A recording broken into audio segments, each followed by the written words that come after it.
Hey, and welcome to Bad Decision Works. And today we are in the countryside, not working on solvent, but we are picking up a new project car. It's not this one, sadly. It's this, the Ellert Mini L.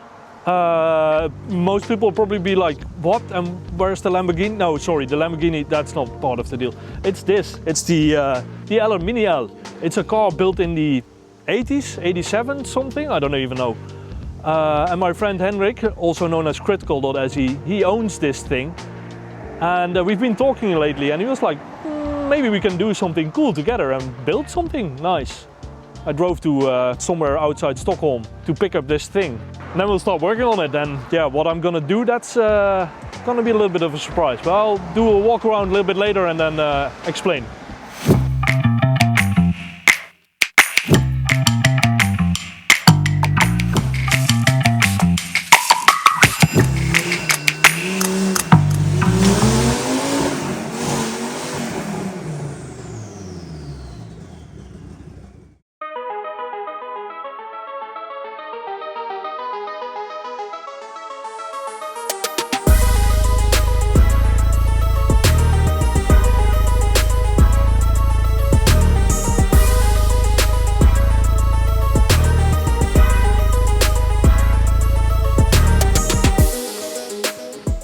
So the Ellert. Yeah, Ellert. Yeah, can you tell me, oh wait, just start with, who are you? Yeah, my name is Henrik. Yeah, I've basically been building and modifying small vehicles for the last I think it's only like 1.5 years or something. Mm-hmm. Is this really close up?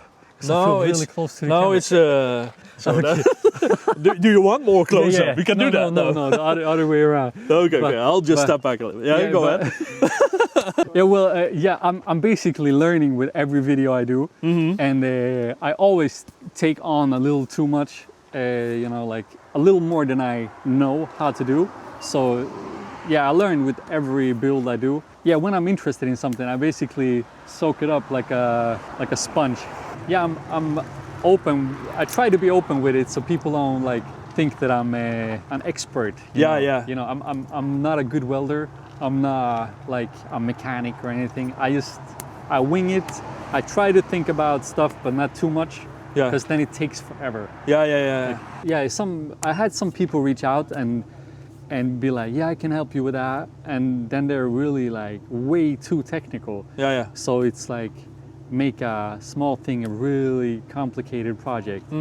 Yeah, of course I don't want to do things too unsafe or too like jerry-rigged, but I try to do it decent.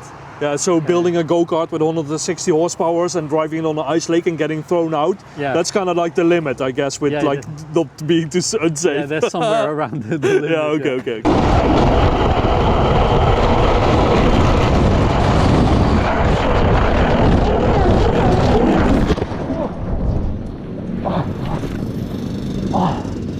Jesus Christ. Yeah, that's just to be clear on that.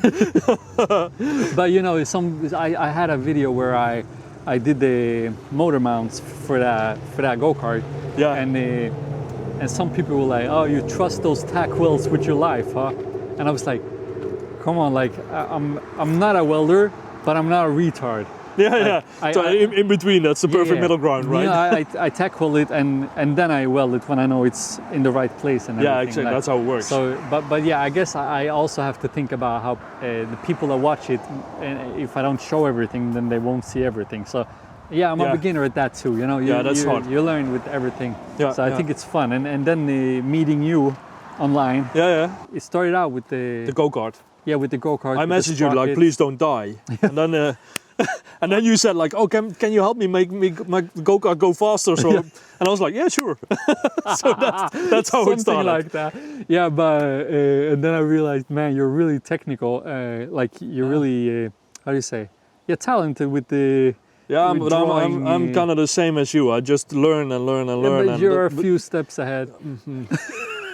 Okay, let's. Yeah. I don't know how we got into it, but yeah, you saw this, and we're both like really keen on the project. Yeah. And then when you suggested I would do it together, I was like, hell yeah.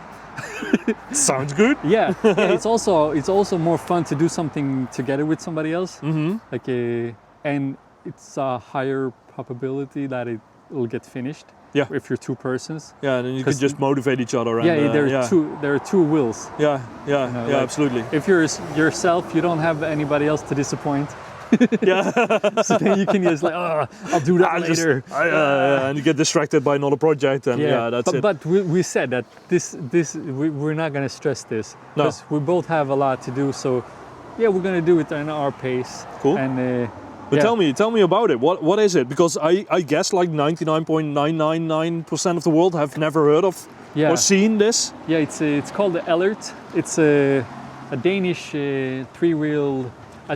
I don't think it was registered as a car, and I don't even think it was registered as a motorcycle. It was registered as bike or something. I don't know. Okay. But I don't know how fast it was going either. But I did my homework. I did some research on Wikipedia, and it said it had 5 horsepower. 5, okay. So we're going from 5 to 80. 80. Yeah. That's a 1500% increase of power. Only 1500. 5. Yeah, no. we'll next version will have 2 Stark Varg engines, right? No, but it'll probably be like a wheelie machine, hopefully. Yeah. And I can't wait to after this thing has got a bath and oh yeah. yeah, it looks so much better. Yeah. Now if I step back a little bit, then it's I shouldn't trip over the Lamborghini. But if I step back and it looks kind of good. The 5 meter rule. Yeah, that's a 50 meter rule. Yeah, no, it's I love the design. Yeah, this thing looks so up to date still. It's still a retro future. Yeah, absolutely. Yeah. So it's and the dashboard you pointed out already. We recorded this intro first.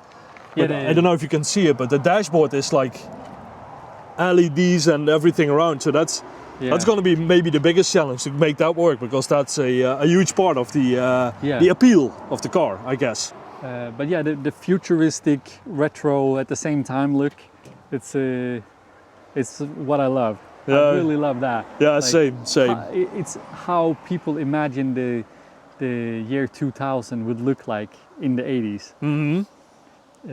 But now we're 25 years after that, and it doesn't look like that. No, it looks look like boring Volvos. Yes, but let's drive back to Örebro region and take care.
Okay, there we are. July 2026, 1 day shy of exactly 1 year after I collected the vehicle at Critical's place in Stockholm.